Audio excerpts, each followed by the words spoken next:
नमस्कार दोस्तों, कैसे हैं आप लोग। मेरा नाम सौरभ कुमार है और मैं आप लोग को यहाँ पर इतिहास का सार संग्रह एनसीईआरटी क्लास 6 फुटबॉल पढ़ा रहा हूँ, जो कि आपका वन लाइनर है। और इस किताब से हम लोग पढ़ने जा रहे हैं। आज का टॉपिक वह है आपका चैप्टर नंबर 17। ठीक है, चैप्टर नंबर 17 पढ़ेंगे। और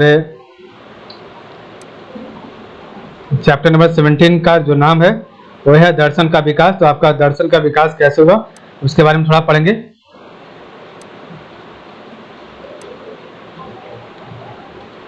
तो सबसे पहले नीचे देखते हैं क्या इसमें लिखा हुआ है। तो प्राचीन भारत में दर्शन की समृद्ध एवं विविधतापूर्ण परंपरा रही है। विभिन्न दार्शनिक विचारधाराएं इस बात पर सहमत थी कि मनुष्य को अपने जीवन में 4 लक्ष्यों की प्राप्ति के लिए प्रयास करना चाहिए।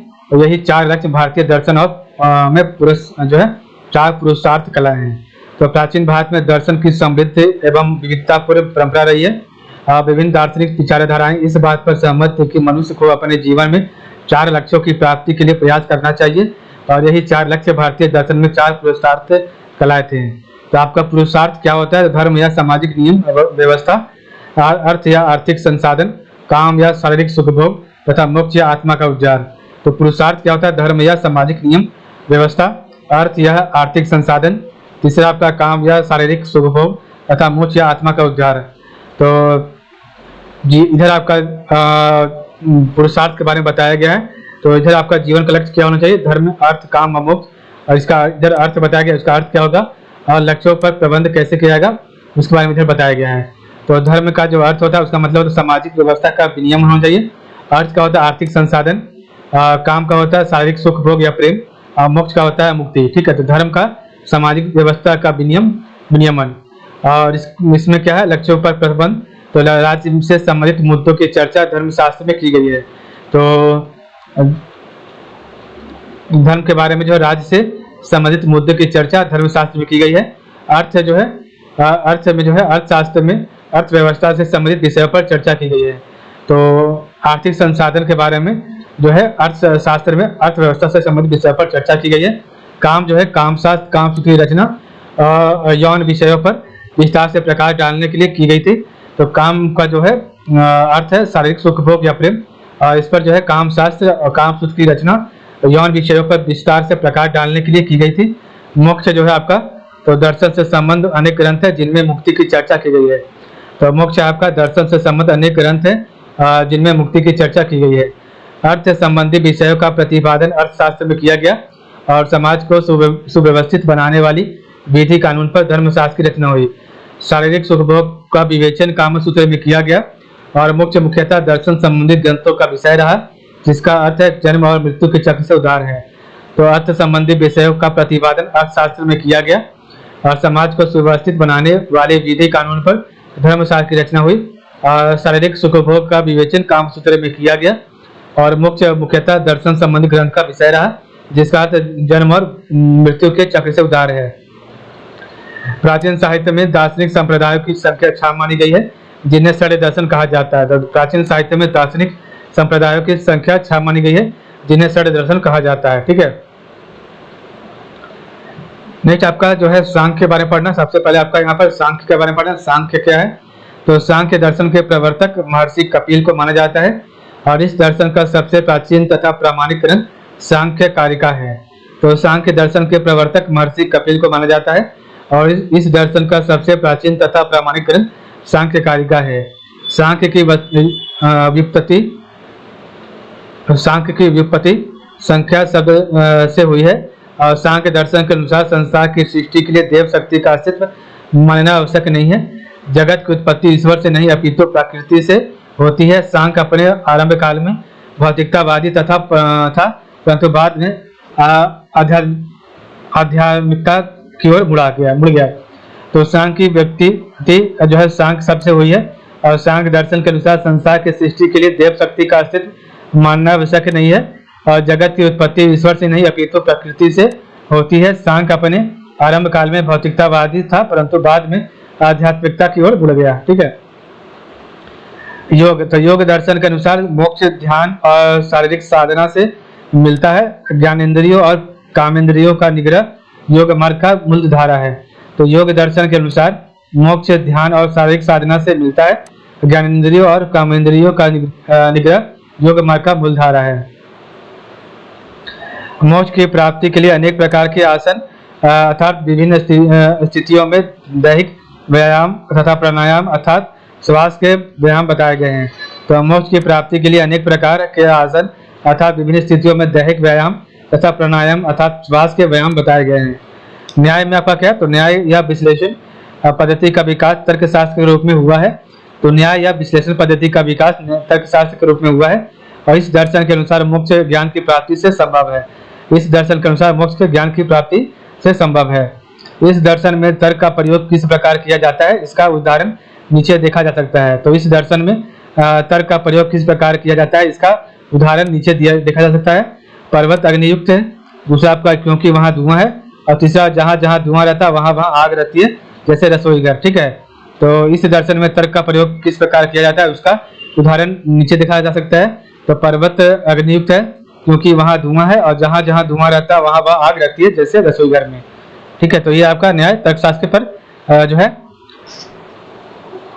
वैशिष्ट जो है वैशिष्ट के दर्शन द्रव्य अर्थात भौतिक तत्वों के विवेचन को महत्व देता है।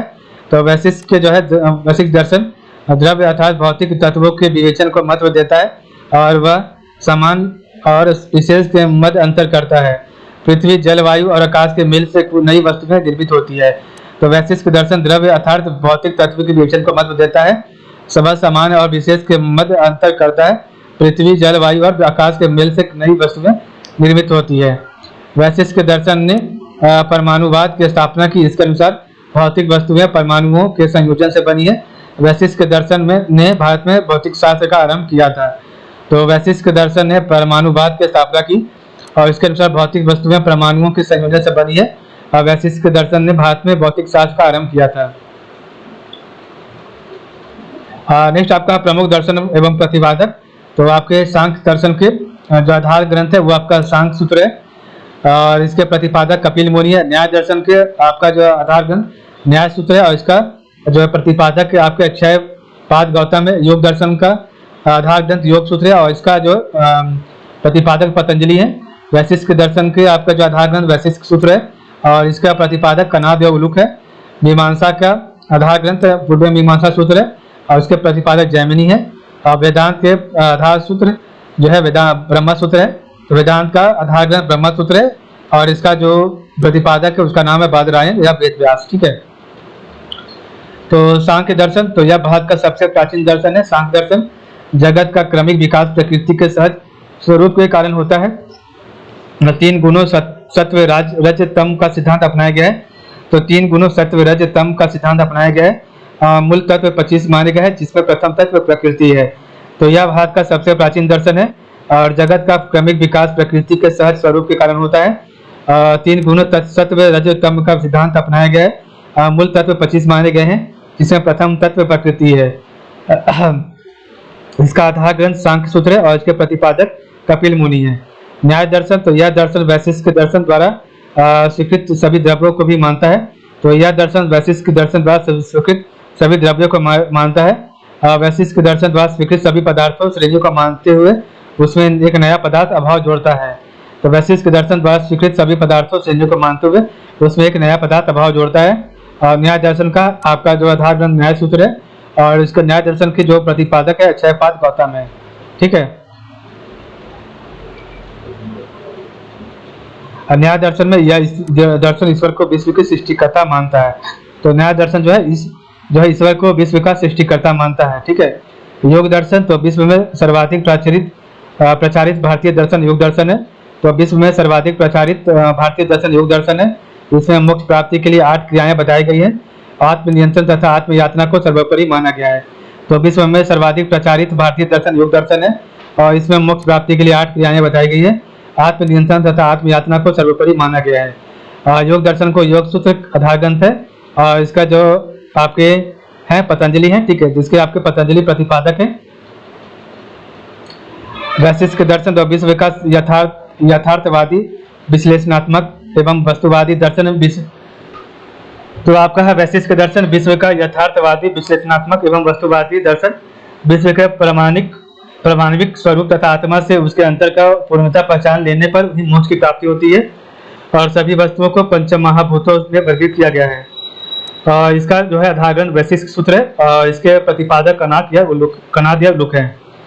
तो वैशेषिक दर्शन विश्व का यथार्थवादी विश्लेषणात्मक एवं वास्तुवादी दर्शन और विश्व के परमाणविक स्वरूप तथा आत्मा से उसके अंतर को पूर्णतः पहचान लेने पर ही मोक्ष की प्राप्ति होती है और सभी वस्तुओं को पंच महाभूतों में वर्गीकृत किया गया है। मीमांसा वेदों के कर्मकांडों संहिता तथा ब्राह्मण ग्रंथों से संबंध है। वेदों को अंतिम प्रमाण माना गया है। तो वेदों के कर्मकांडों संहिता तथा ब्राह्मण ग्रंथों से संबंध है और वेदों का अंतिम प्रमाण माना गया है। वेदांत तो केवल ब्रह्मा को ही सत्य माना गया है। तो वेदांत को जो है केवल ब्रह्मा को ही सत्य माना गया है और जीवात्मा के ब्रह्मा में लीन होने पर ही मोक्ष की प्राप्ति होती है। ठीक है, मीमांसा का जो आधार ग्रंथ पूर्व मीमांसा सूत्र है और इसके प्रतिपादक जैमिनी है। वेदांत के जो है ब्रह्मा सूत्र है आधार ग्रंथ और बादरायण और वेद व्यास आपके जो है प्रतिपादक हैं।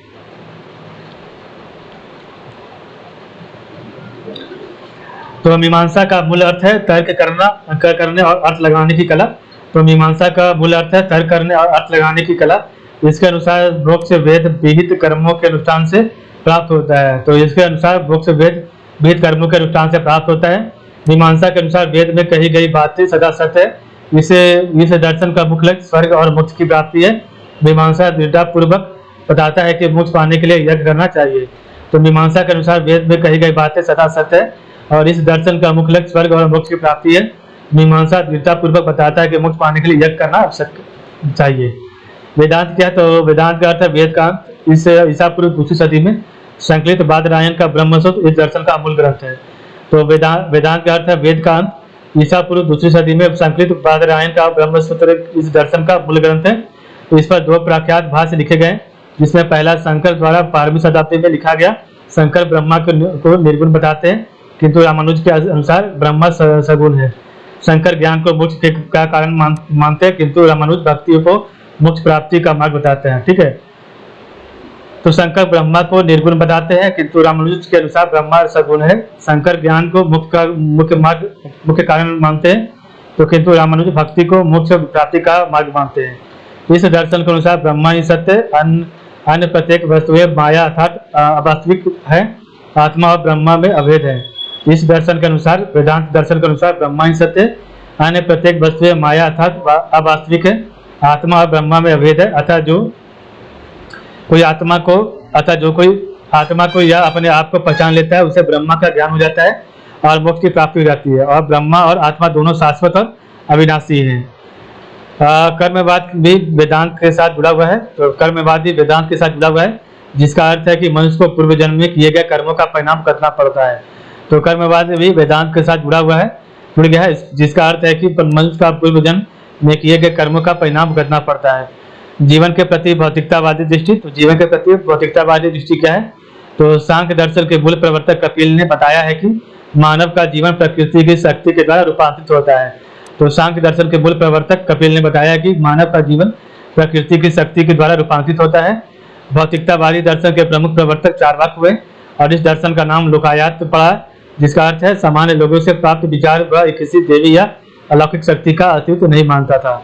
तो भौतिकतावादी दर्शन के प्रमुख प्रवर्तक चार्वाक में हैं और इस दर्शन का नाम लोकायत पड़ा, और जिसका अर्थ है सामान्य लोगों से प्राप्त विचार वह किसी देवी या अलौकिक शक्ति का अस्तित्व नहीं मानता था।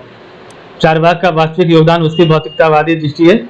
वह किसी भी कार्य में दिव्य या अलौकिक भूमिका को नकारता है तथा मानव को सभी क्रियाओं का मूल्य मानता है।